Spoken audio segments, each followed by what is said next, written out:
The crowd had gone quiet, in the particular way only a deathworld crowd could, alert, tense, and deeply judgmental. Kyle noticed this before he noticed the blood, which in hindsight felt like a professional failure.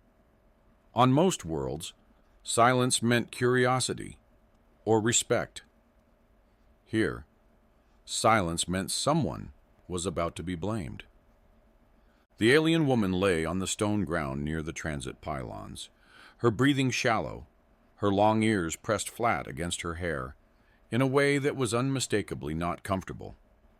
At first glance, she looked almost human, which Cale had learned was always a dangerous assumption. The second glance corrected him. The third glance told him she was bleeding in a way that required immediate intervention. No one moved. That was the strange part. Cale knelt beside her out of habit, already reaching for his medkit, when a sharp intake of breath rippled through the onlookers like a warning alarm. Several stepped back. One very large individual actually hissed. Kyle paused, hand hovering midair. "Is there a queue?" he asked, glancing around. Because if there is, I'd like to skip it. She's leaking." That earned him nothing but wider eyes, and what he suspected was religious panic. A local medic stood rigid a few steps away, hands clenched at their sides, staring at the wound as if it might stare back. "Do not touch," the medic said, voice strained. "That place is forbidden." KL blinked. "Her left side?" "Lower," someone muttered. Cale leaned slightly, adjusted his angle, and immediately understood what they meant. He frowned, not in horror, but in confusion. "You're kidding." No one laughed. The woman's eyes fluttered open. She looked at Kyle, then at the frozen ring of her people, and let out a weak, humorless breath. Her ears twitched. "They won't help," she said quietly. "They never do." "Well," Kyle said, already opening his kit, "that's rude of them." Several voices protested at once. Words tumbled over each other. Curse, law, ancestors, death. Kyle caught about half of it and dismissed most of that half immediately. He scanned the wound again, running diagnostics with his wrist implant. Internal bleeding, manageable. Pain levels high. Prognosis unfavorable if everyone continued standing around having a cultural crisis. "This is a medical emergency," he said, "not a ritual." The large one stepped forward. "If you touch her there, you invite death." Kyle looked up at him. "Statistically, not touching her invites death?" "Faster." That did not go over well. He glanced back at the woman. "I'm a doctor, a human one, which I'm told comes with a worrying reputation. But I need your consent."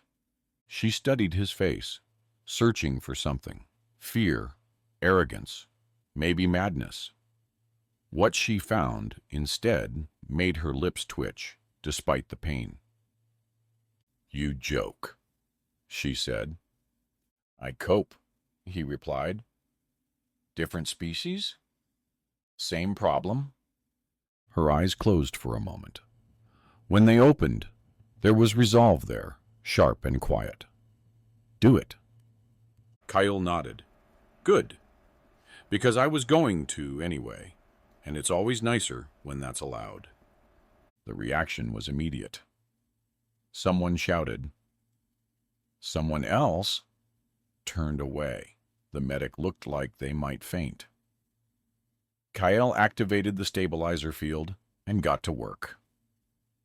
He talked as he worked, mostly to keep things calm, including himself. On my world, we have a saying. If something is bleeding, superstition can wait. The wound responded well to treatment, stubbornly ignoring the fact that it was apparently taboo. Kyle sealed a vessel, administered nanofibers, and monitored her vitals. Nothing exploded. No ancestral spirits descended.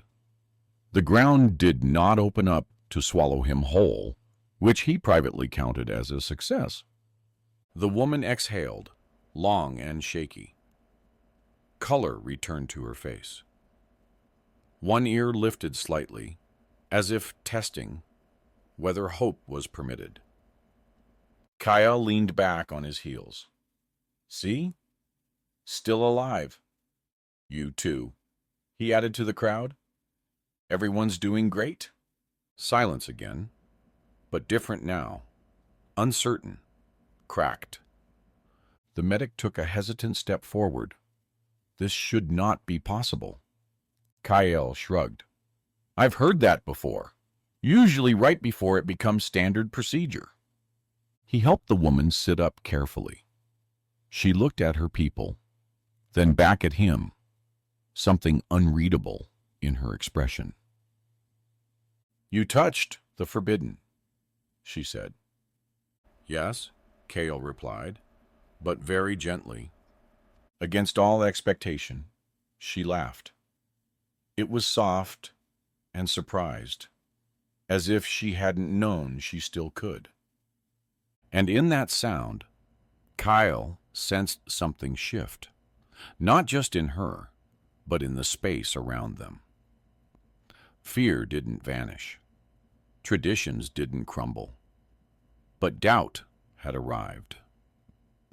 And on a death world, doubt was far more dangerous than blood. Kyle packed away his tools, finally aware of the stares burning into him. Well, he said, standing, who's next for defying ancient customs with basic competence? They moved her to a containment ward that was technically a medical facility and practically a shrine to hesitation. Kyle noticed this immediately, when half the equipment powered on only after someone whispered a short apology to the wall. He decided not to ask. The alien woman lay on the central platform, stabilized and very much alive, which already made the room uncomfortable for everyone except Kyle. Her long ears twitched occasionally, betraying awareness despite her stillness. Every time one of the locals noticed the movement, they flinched, as if ears were contagious. You should not remain here, said the same large individual from earlier, now flanked by two authority figures wearing ceremonial armor, clearly designed to look intimidating and succeed only at being impractical. The taboo has been violated. Consequences follow violations. Kale checked a monitor. Her blood pressure disagrees. This is not a matter for numbers. Kyle sighed. It always is. The woman opened her eyes again, more steadily this time. She turned her head slightly toward Kale. They believe you've marked me. I put a sealant patch on you, he said. If that's a mark, it'll come off in 2 days and smell faintly of antiseptic. One of the armored figures recoiled. He speaks lightly of sacred contact. Kyle raised an eyebrow. I also speak lightly of gravity, but it still works. That earned him a few horrified looks, and one deeply confused nod from a junior observer who looked like they'd been waiting years for someone to say that. They argued in low, urgent tones, circling the room, without ever approaching the platform. Kyle recognized the pattern. Fear dressed up as procedure. He'd seen it on other worlds, usually right before something preventable went terribly wrong. The woman watched them all with tired eyes. "They will decide whether I am cursed," she said quietly, "or whether you are." Kyle leaned against a console. "I've been worse." She almost smiled. Hours passed. No alarms sounded. No ancestral punishments arrived. The station's orbital sensors continued to report normal cosmic radiation levels, which Kyle considered rude, given the expectations in the room. Finally, a senior cultural adjudicator entered, robes trailing, expressions severe enough to intimidate small moons. He studied Kale, then the woman, then the medical data. "You are human," he said. "Last I checked." "You touched what is forbidden." "Yes." "You did not ask permission." "I did," Kale said, gesturing. She said yes. The adjudicator hesitated. That had not been part of the equation. The woman lifted her head slightly. "I chose life." Silence followed. Heavy, uncomfortable. The kind that usually preceded declarations or executions. Instead, the adjudicator cleared his throat. "Our laws were written to prevent harm." Kyle nodded. "So was medicine." The man studied the data again, longer this time.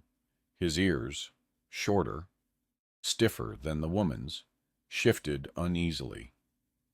"If this spreads," he said slowly, "it will change things." Kyle smiled, tired but sincere. "Yeah, that's usually how healing works." They didn't imprison him. They didn't praise him either.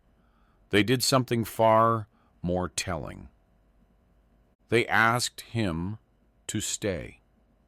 Over the next days, Kyle treated minor injuries under strict supervision. Each time he approached a forbidden boundary, the room tensed.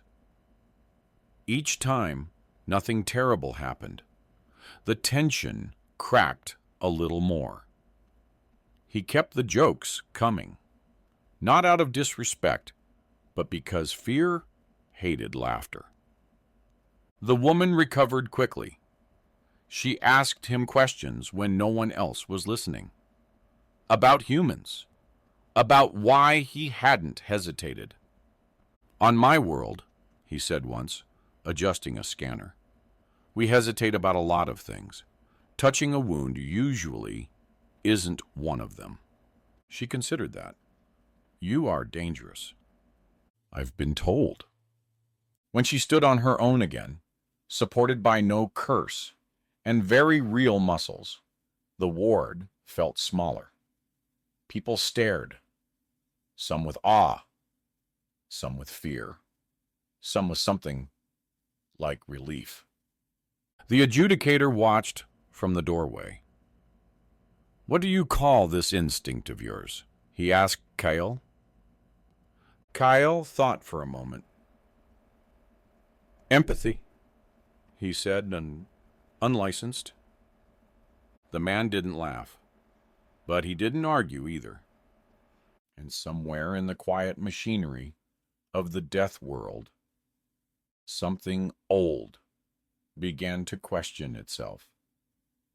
The hearing chamber was built to withstand seismic events, solar flares, and according to a small plaque, Kyle read, while waiting, emotional instability.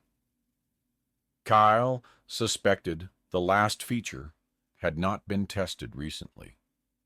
The alien woman stood beside him, fully upright now, long ears held high instead of pressed back.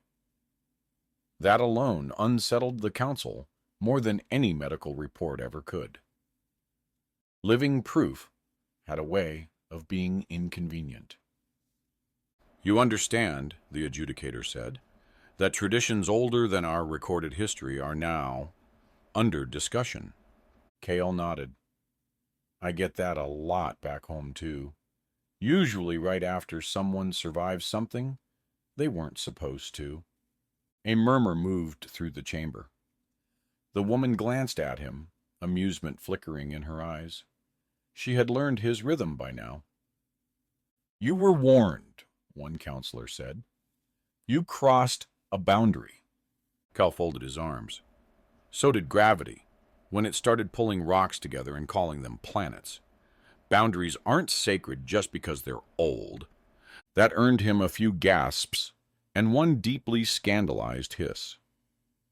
The woman stepped forward before they could spiral. I am not cursed, she said calmly. I am healed. I was afraid my whole life. That fear nearly killed me. He did not. Silence followed, not the fearful kind, the thoughtful kind. Rare, fragile. Kale felt something shift inside himself. Weeks ago, he would have filled the gap with another joke.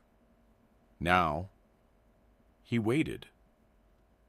The adjudicator studied her for a long time. If we accept this, he said slowly, we accept that fear shaped our laws more than wisdom. Kyle shrugged. Fear's efficient like that. A few counselors actually snorted. Someone tried to look offended and failed. The ruling came without ceremony. No apology, no fanfare, just words that cracked something ancient open. The taboo was suspended. Not erased, suspended. On a death world, that counted as revolutionary. In the days that followed, Kyle stayed. Not because he was ordered to, but because people began asking questions. Quiet ones, careful ones, injuries that had been endured in silence were suddenly shown. Healing spread, not dramatically but steadily, like water finding new paths. The woman walked with him often. She laughed more now, loudly sometimes, which startled passers-by. Her ears betrayed her moods long before her words did, and Kyle learned to read them better than any monitor. You changed them, she said one night, as they watched the stars crawl across the sky. He shook his head. You did. I just ignored the rules loudly enough. She smiled. You humans are reckless. Selective recklessness, he corrected. We don't mess with black holes, mostly. When the transport arrived to take him off-world, there was no crowd, just her and the adjudicator, who cleared his throat awkwardly. We will record your methods, the adjudicator said. Carefully. Kale grinned. Try the jokes, too. They help. The man did not smile, but his ears shifted, just slightly. The woman stepped closer. You will leave. Yeah. You didn't ask permission this time. Kyle met her gaze. I learned when to. She extended her hand. He took it. Nothing terrible happened. As the ship lifted, Kyle looked back at the death world.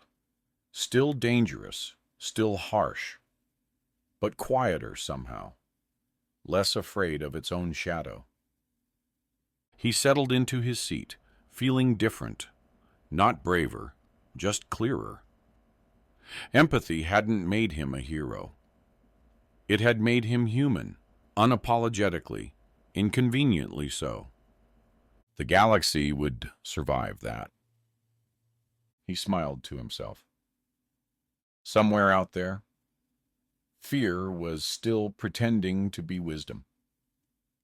And somewhere else, someone would touch the forbidden and choose life anyway.